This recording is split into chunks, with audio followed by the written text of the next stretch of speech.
Hi there, I'm responding to Crystalyn's question about deworming students. She asked $4 a year to deworm a student. This small amount of money could or would do tremendous wonders for students who have worms, and yet it isn't used to do so. Why is that? Do I think there should be some kind of plan in place to deworm students?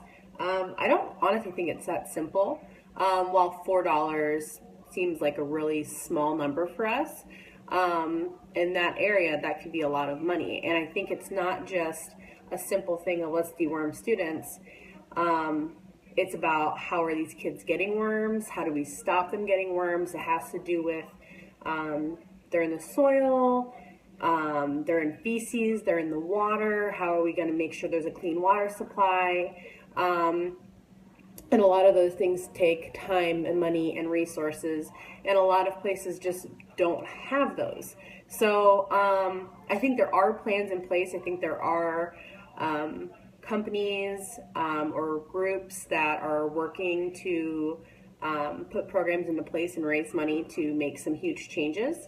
But I think it just takes time. I don't think $4 is a small amount in these communities, especially when they have a whole host of issues. So, but I do think they are working on them. I was looking actually at a program, and it was a charity. It was on the website GiveWell, and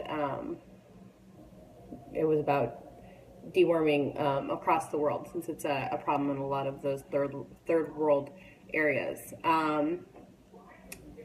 Let's see. Question 5 was, one of the big statistics that hit her hard was 115 million children who drop out of elementary school, 57% are girls. And why do I think so many girls leave the school? I think in a lot of those areas, women are not valued. They are childbearing, they take care of children, they're nurturers. They're just not seen as valuable in the community for a host of cultural reasons. And so I think it makes sense that in those cultures, the women or young girls are not encouraged to continue school. I think another factor too is, they talked about in the video we watched in the PowerPoint, that 30% of I don't know if they said the elementary students, but I want to say they have been raped or sexually assaulted. I can only imagine, how traumatic that is for girls.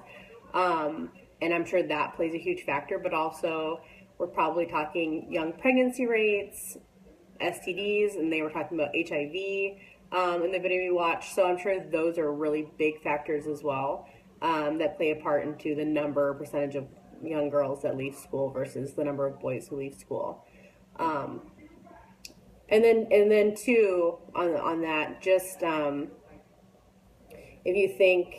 if you have a family and you have sons and daughters and it's very expensive to send your kids to school, and your daughters are not as well recognized or appreciated, you're going to spend your resources, the limited resources that you have, on your sons if you think that they're going to be able to better take care of the family long run. So I definitely think that plays into it.